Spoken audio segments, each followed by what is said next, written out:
G'day, Geoff Lewis here from Seriously Series, and welcome to another update video. I wanted to do this update video because a lot has been going on and we haven't been as present on YouTube in the last probably month or so. It's been a bit spasmodic, and I just wanted to sort of take the time to sit down and explain to you why that is the case. Now, I'm sat here in the new Landy Cave. It's a bit of a windy day outside, so you might hear some clatter and bangs, and we've got some wonderful Kalgoorlie police sirens in the background just to keep up the Goldfields ambience there. What a great place. Now, so much has been going on here at Seriously Series, and this is something that I've talked about with other people in this sphere, but also in other spheres of media. What we actually show, or what you actually get to see, is really the tip of the iceberg. It's the top 2% of what actually goes on. There is a huge amount of stuff that goes on behind the scenes, and sometimes pumping out weekly videos is actually quite difficult with everything else going on. I certainly want to do as much as I can in my life, but we have to be realistic. We're not Superman or Superwoman. We can't do it all. So you've got to prioritise things, just as we all do, you and I. But it comes down to a great situation to be in, and that is there's no time to be bored. You know, we're out there, you and I, everyone watching this video, and we are just living our life to the full. We have no time to be bored. We're just happy making the most of it. And isn't that a great situation to be in? You know, it really comes back to the Camel Trophy slogan, one life, live it. And that's certainly something that I think is really important to pursue. Now, I've got a pad here, because that's what I do. Tablets to me are made out of stone. Yes, I am a geologist, so okay, I am biased to a stone tablet. Ones of apple and all these other ones, you don't make a tablet out of apple, you make apple crumble. Anyway, I've got a pad here because there's been a lot going on. So the first thing is Road to Ruin. I bring it up all the time, but this might be the last time. Road to Ruin. The global release of Road to Ruin has now been completed. Well, pretty much completed, I should say. We have now got Road to Ruin on YouTube Movies, Google Play, Amazon Prime and Apple TV in over 15 countries, or 25 different countries worldwide. We're getting it translated into Spanish, Portuguese, Japanese, German and French. Spanish, I think I said in there too. If I didn't, we are. And that will open up for us Africa and Latin America, because we know there's a lot of fans over that way too. So it's just trying to get it out to as many people as possible. It's been a massive headache and a massive undertaking to actually do that, to get on those platforms. No one else has done it in this genre at all. We're the first, and I don't say that from an egocentric point of view. It's just we are breaking new ground here. We are being a pioneer in this sphere, and because of that, Damon and I have had to overcome some huge technical problems and hurdles. The software and the concepts are there, but the actual logistics of doing it aren't. For example, to get onto those online streaming services, we had to commission a company in the United States. They had never dealt with anyone in Australia before. We're the first. We had to upload the film to a portal, and then upload it to a portal so then they could download it, do a QA/QC or quality assessment and control of the film, and then we would have to re-edit certain bits that they wanted taken out, and then after that they could then look at actually uploading it to these given platforms, and then there's posters, there's images, there's particular things that you can and cannot do in terms of the blurb, in the description of the actual film. All the posters and the photos all have to be a particular quality and a particular size. So it's a lot of work. It's not just like Instagram where you take a photo and upload and your latest kitten cat photo is up for the world to see. It's a heck of a lot more to it than that. And the reason I say that is a lot of people, have gone, gee, why is it taking so long? Well, that is why, because we've been the first people to ever do that here. And the reason why we went with an American company is because there's no one in Australia that can do it. And there was no other company that we could get in contact with that would allow us to keep the rights to the film. We would basically have to give over all control of the film to the distribution company, and they would keep it for anywhere 5 to 10 years, which is basically an eternity in this day and age.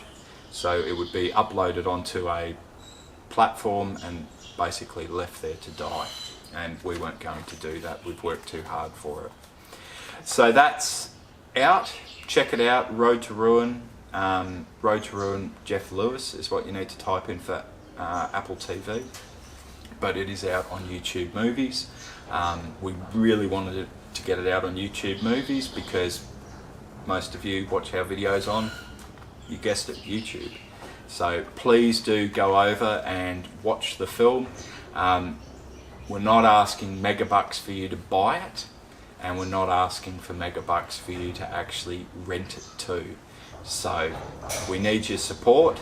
If we can start accumulating a bit of money back from that, then that obviously allows us to be able to rebuild this Isuzu 4BD1 and obviously keep the other adventures coming along, and the distribution costs, the costs of actually getting it up on these platforms and getting it out to you too, isn't cheap either. So it all helps. Now, the next thing I want to bring to your attention, not to sound wrong, is Damon and I will be in Sydney next week. We will.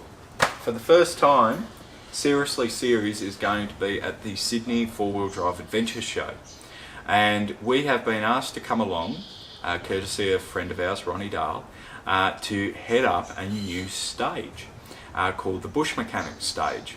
And we are going to be doing 3 presentations a day at 10 o'clock, 10 o'clock, 12 o'clock and 2 o'clock on Friday the 6th, 7th and 8th of September, so as I said, next week. And we're basically going to be talking about all the crazy bush mechanics things that we've had to do over the years. Putting eggs in radiators, using windmills to hoist motors back into vehicles, and the list goes on and on. The presentation itself is going to start off pretty basic, talking about what kind of tools you need to take with you, the right attitude and the right mindset to get yourself out of these situations, because at the end of the day it's just problem solving. So come along down to the Sydney 4-Wheel Drive Adventure Show. Be sure to use the promo code Bush Mechanics. Put that in online. I think you can tell it to the people at the gate, and you get, I think, 10 or 15% off your actual ticket price, which ends up being, a few dollars. It all helps. So really hope to see you there. We really want it to be a success. If it's a really good success at Sydney, the Bush Mechanics stage, then they're going to roll it out for Adelaide and Perth, and that would just be absolutely fantastic. And I know that many of you have your own Bush Mechanics tales too, so we're leaving a nice chunk at the end of the presentation so we can all share a few stories between one another, because that's the fun part. Now, we've also been over to Tasmania this year, and we've done Edge of the Earth Forgotten Tracks, and this is a adventure that Damon put together himself, and we actually travelled halfway across the state, and we went to some incredible places, some places that I hadn't ever been to before, and I'm from Tasmania and grew up there. So Damon has finished the final edit of that. and that will be coming out hopefully in the next month or two. Dust and Dreams, also our trip across, I'll just get a drink, pardon me.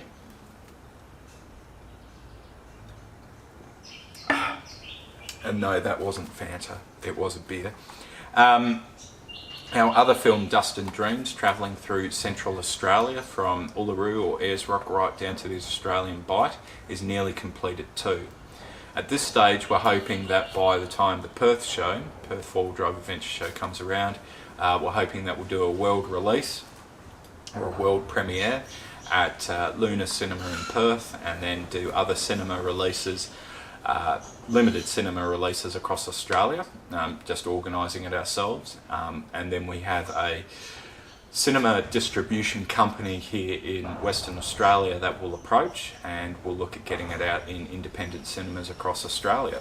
So that's going to be quite good, and we'll then look at rolling that out on Apple TV, Amazon Prime, YouTube Movies and Google Play also.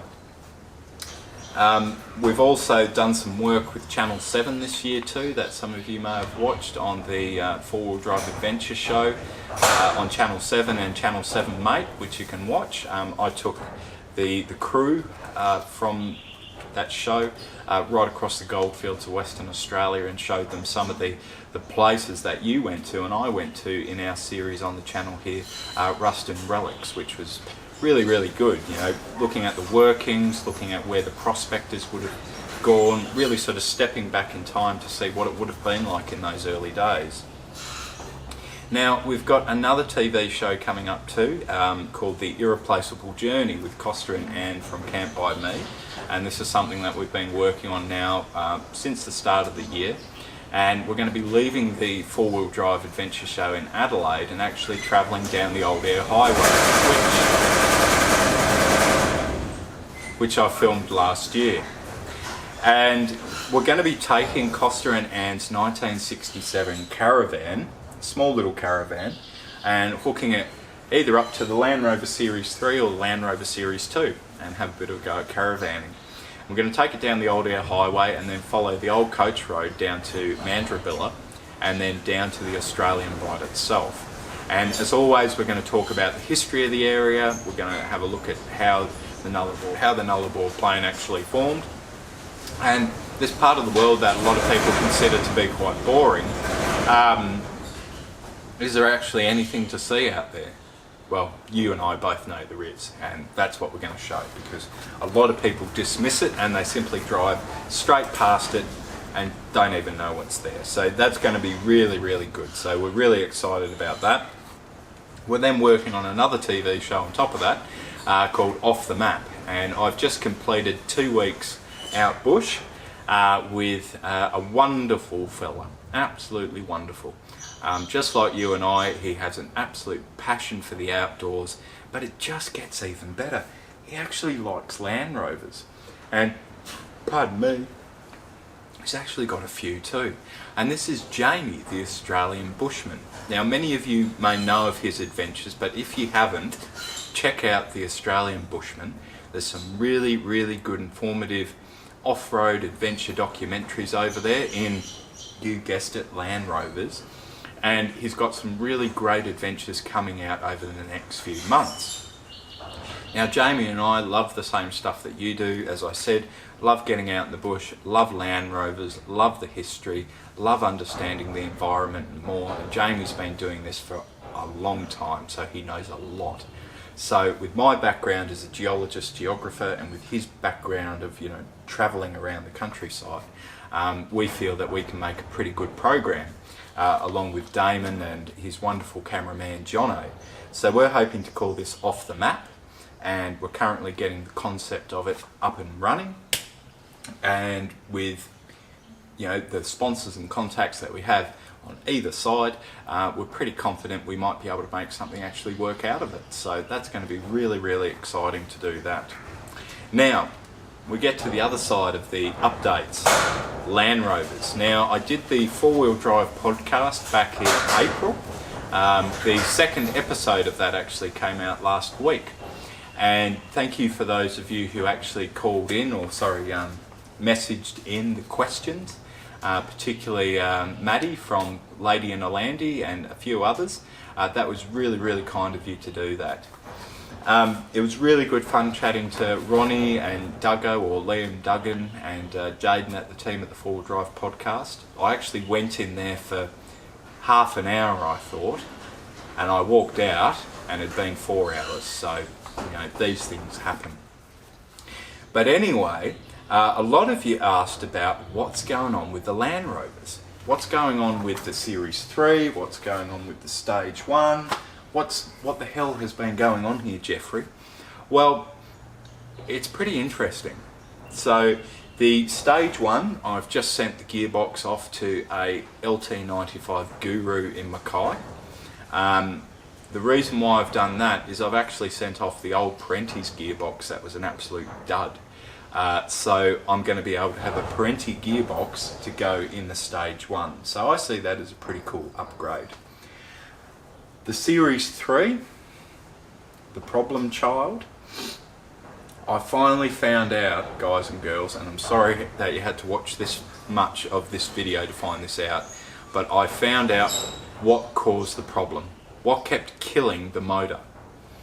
And I'm actually quite, got to keep this PG, so aggravated I'll say, but the whole problem of why that motor failed, the 2.25 litre petrol engine, and if you haven't seen our engine drama series, you have a look at it. The cam timing, so you've got a camshaft, a shaft that runs through the motor, and that lifts the lifters up to let the valves open, to let the fuel and air in, keeps the distributor running pretty good, I think, too. And you've got to get that timing absolutely spot on. And in the later motors, in the Series 3, on the front of the cog, there's a big cog, there's a P. And you line that P up with the hole on the actual casting, which is directly above it. Pretty easy, eh? Well, pardon me for saying it, but the absolute nitwit who put the motor together twice didn't do that, did he? No. Absolute numpty. And I don't think he'd ever read a book in his life too. Sorry to get a bit, heated here.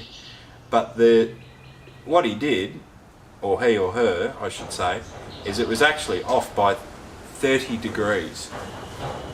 So instead of pointing up, it was pointing over this way. So how you could miss that if you're following the manual to the letter, I don't know.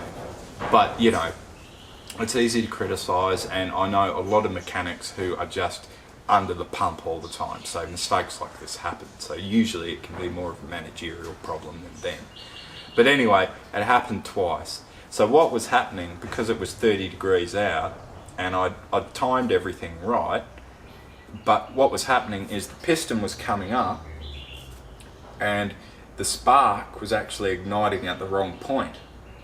And so there was all this excess fuel that wasn't being ignited, and that was going down and actually washing out all the oil in the bore, or the actual cylinder, and the piston wasn't getting any lubrication, it wasn't getting any oil, so the piston rings were just wearing out. So it just completely stuffed the entire motor. And then we pulled the oil pump apart, and that was completely flogged out. So, you really got to be careful who you send this stuff to. And if you find someone who's really good, they don't know it yet, but you're going to stick to them like glue. So anyway, that's what happened there. And the fella who's rebuilding it, he is taking his time, a bit too much, but anyway, good things are worth waiting for. And he's very fastidious in all this kind of stuff. So we sat down and we looked at 3 different versions of the manual. For the motor, the 2A version, a Series 3 and another Series 3 manual. And the Series 3 manuals don't tell you anything about lining up the P. Whereas the actual, the actual factory early version of the Series 3 manual does, but the later British Leyland version doesn't, and the Series 2A version does. So you've got to pick your manuals, that's why you have half a dozen of them. Anyway, we got it right, all good. So that should hopefully be done, knock on a landy, maybe in a couple of weeks. And if it doesn't, well, I'm just going to make it happen. So that's what's happening there. The Series 2 hasn't been in many videos of late either. I had a rather startling moment earlier in the year where somehow, and I guess it just happens to all of us who have multiple vehicles, the rego had lapsed. So I've got to get it re-registered. And it's not that my vehicles are ratty and not maintained, they get plenty of love, but there's certain things that you go, I think that could be done just a bit better. So I'm giving it a birthday, I'm going over everything from top to bottom, and hopefully that should be back on the road sometime soon. So that's pretty much everything that's been going on here, so quite a lot. We're working on sponsorship to help get these bigger trips up and running for next year. We're doing a tour of KLR Automotive with Brad and the team, which is a wonderful Land Rover parts store in New South Wales, so we're very excited about that. Any opportunity to see Land Rover parts and talk about Land Rovers is always welcome, as you know. And yeah, it's looking like it's going to be quite interesting. We've had some wonderful help by people such as Dean, who's been giving us a bit of a hand with our digital marketing side of things, just to give us a bit more of an edge. And we've done a wonderful collaborative piece with Jamie, the Australian Bushman too, that I forgot to mention. I spent 2 weeks up in a region called the Gascoyne, and we actually had to drive up there. And Jamie flew all the way over from Queensland to come to Kalgoorlie. And so we thought, what a great opportunity to take the camera along and sort of just film a bit of an off-the-cuff adventure along the way. So that'll be coming out too in the coming months. So plenty coming your way. And I apologise, as I said earlier in the video, if you know, we haven't been bringing out as many videos as we usually do, but sometimes, as I said, you just can't do it all. But there's plenty of good stuff coming your way, along with Across the Nullarbor and Trek to the Coast, which the rough cuts of those series I've also edited up to. So we're doing all we can here. Anyway, I've got some Land Rovers to fix, no doubt you do too. Thank you all very much for your support. Thank you for subscribing to the channel, giving us a like button, whatever, you know what I'm talking about. And particularly a big thank you to all of you who have recently joined and have continued to support us on Patreon. Without Patreon, and I say this and I mean it wholeheartedly, we could not keep doing this. The more support we get, the more videos we can do, the more great adventures that we can bring your way, and the more servicing your 4x4 episodes we can too. So please do support Seriously Series on Patreon. Keep this good thing going, and we'll catch you in the next video. See you then.